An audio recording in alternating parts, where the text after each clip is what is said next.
तो इस समय आप देख रहे हैं लवासना तक, हम इस समय हैं मुखर्जी नगर में और देखते हैं आज मुखर्जी नगर का क्या माहौल चल रहा है। मुखर्जी नगर में लगातार कोचिंगें सील हो रही हैं। हमारे साथ एक सर हैं जो बात करेंगे। हेलो सर, कैसे हैं आप? मैं बहुत बढ़िया। सर, लगातार मुखर्जी नगर में कोचिंगें सील हो रही है, इस पर क्या विचार है आपके? सर देखिए, जो ये कोचिंग सील्स हो रही है ये कि एक पर्पस के तहत हो रही है। अभी जो हमारे रिसेंट इंसिडेंट्स हुए हैं, जैसे करोल बाग में हुआ है, तो ये बच्चों की सेफ्टी को अटमोस्ट प्रायोरिटी को देखते हुए ये सील हो रही है। और ये मतलब जो गवर्नमेंट इसमें जो भी कर रही है, इनका पर्पस सील करने का नहीं है, बल्कि गवर्नमेंट ये चाहती है कि जो भी आपके नॉर्म्स है, अगर आप कोचिंग इंस्टीट्यूट चला रहे हो तो जो भी आपके नॉर्म्स है वो फुलफ़िल हो।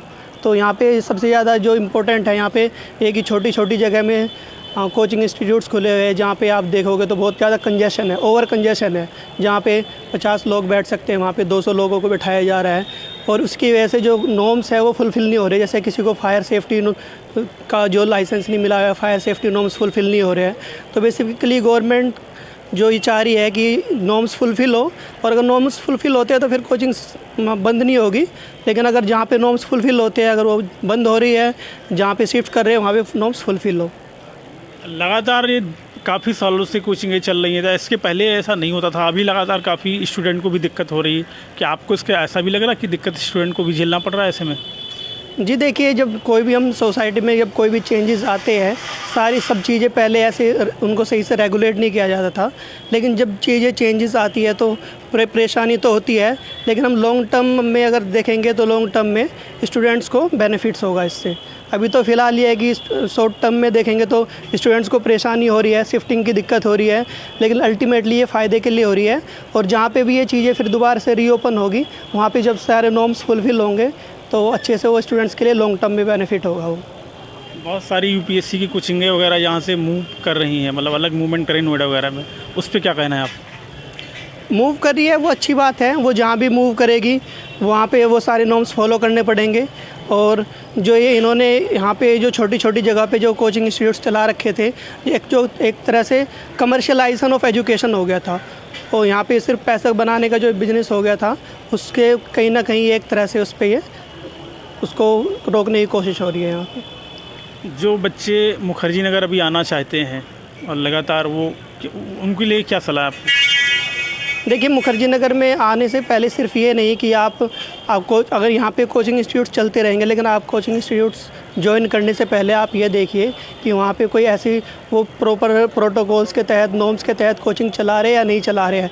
इन केस अगर मैं आपको एक इंसिडेंट बताऊँ कि जब मैं कोचिंग करता था तो मैं 3rd फ्लोर पे कोचिंग होती थी। वहाँ पे 50 बच्चे की बैठने की जगह होती थी, लेकिन वहाँ 200 बच्चे बिठाए रखे थे उन्होंने।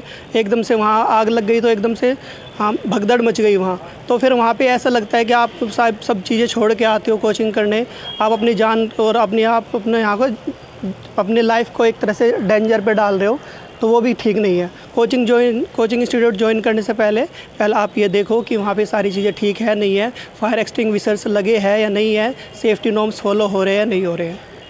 ऑनलाइन एजुकेशन कितना हेल्पफुल होगा? देखिए, ऑनलाइन एजुकेशन अपनी जगह है, वो जब उसकी ज़रूरत होती है तब वो भी ठीक है। लेकिन कहीं ना कहीं जब हम यूपीएससी की कोचिंग करने आते हैं तो हमारा सबसे एक इम्पॉर्टेंट होता है कि आपको एनवायरनमेंट भी प्रोवाइड किया जाए। आपकी जो साथी है, जो इंटरेक्शंस, उनसे इंटरेक्शंस हो। एक बार जब आपने अगर कोचिंग कर ली है और उसके बाद अगर फिर आप दोबारा से अगर वही चीज़ें पढ़ना चाहते हो तब तो ऑनलाइन ठीक है। लेकिन मैं ये कहता हूँ कि अगर आप ऑनलाइन कोर्स ले रहे हो और लेकिन जो आपको एक एनवायरनमेंट है वो नहीं मिल पा रहा है, आपको ये पता नहीं चल रहा कि आपके जो साथी है वो कितना पढ़ रहे हैं, कैसे पढ़ रहे हैं, उनकी स्ट्रेटजीज़ क्या है, तो बहुत सारी चीज़ें आपके इंटरेक्शंस पे बहुत फ़र्क पड़ता है। जब हम अपने साथियों से इंटरेक्ट करते हैं, उनकी स्ट्रेटजीज़ पता करते हैं, फिर हमें पता चलता है, हम उनके साथ टेस्ट देते हैं, तब उन्हें पता चलता है कि हाँ हम कहाँ लैकिंग कर रहे हैं। एक बार आप कोचिंग कर चुके हो ऑफलाइन कोर्सेज़ में, जहाँ पे आपका एक अच्छा बॉन्ड बन गया है, उसके बाद अगर आपको दोबारा से रिवीजन के लिए चीज़ें करनी है तब आप ऑनलाइन प्रीफर कर सकते हो। पूरी तैयारी के दौरान हो, चाहे किसी एसएससी हो, यूपीएससी हो, स्टेट पीसीएस हो, अगर 3 बातें महत्वपूर्ण रखनी हो, 3 बातें क्या हो सकती हैं? देखिए, सबसे पहले तो मैं यही कहूँगा कि जब आप कोचिंग करने के लिए आते हो तो आप अपना मन बना के आइए। सबसे पहले आपको यहाँ पे आने के बाद ये सबसे पहले ये लगेगा कि यार यहाँ तो इतने बहुत सारे बच्चे तैयारी कर रहे हैं, इतने सारे बच्चे एग्ज़ाम्स में बैठते हैं, एक से एक होंगे। लेकिन आप सबसे ये सोच के आइए कि यार जो भी कर रहे हैं आपको अपने ऊपर कॉन्फिडेंस होना चाहिए। यहाँ पे सारे तैयारी करने वाले आपको ये नहीं लगेंगे कि यहाँ पे जब आप एग्ज़ाम में भी जाते हो तब भी आपको लगता है इतने सारे बच्चे एग्ज़ाम्स में होते हैं, लेकिन आपको उनसे घबराना नहीं है। सबसे पहली बात तो आपको ये लगना है कि हाँ मुझे लेना है, मैं इनमें से डिफरेंट हूँ और मैं कर सकता हूँ। दूसरी चीज़ मुझे ये लगता है कि कई बार जब हम एग्ज़ाम के दौरान, जब तैयारी करने के दौरान हमें ये लगता है कि यार अब नहीं होगा या इस तरह से है, तो हम कई बार हमारा गिव अप करने का मन करता है। तो उस टाइम आपको गिव अप नहीं करना है। आपको एक कोट है कि you never know how close you are when it seems so far. कई बार ऐसा होता है कि जब आपको लगता है कि हाँ आप बहुत नज़दीक हो सकते हो और आप उसको गिव अप कर रहे हो, तो आपको वो चीज़ें गिव अप नहीं करनी है। तीसरी चीज़ जो मेरे लिए सबसे ज़्यादा इम्पोर्टेंट है, आपको ये देखिए कि अगर इतने सारे बच्चे एग्ज़ाम्स में बैठ रहे हैं तो आप उनमें से क्या डिफरेंट कर रहे हो जो आपका सिलेक्शन हो जाए। तो इसके लिए सबसे पहले मुझे लगता है कि जो एक चीज़ है, जो सेक्रीफाइस, आप अपने आप को देखें कि आप किसी चीज़ को अचीव करने के लिए कितना ज़्यादा सेक्रीफाइस कर रहे हो।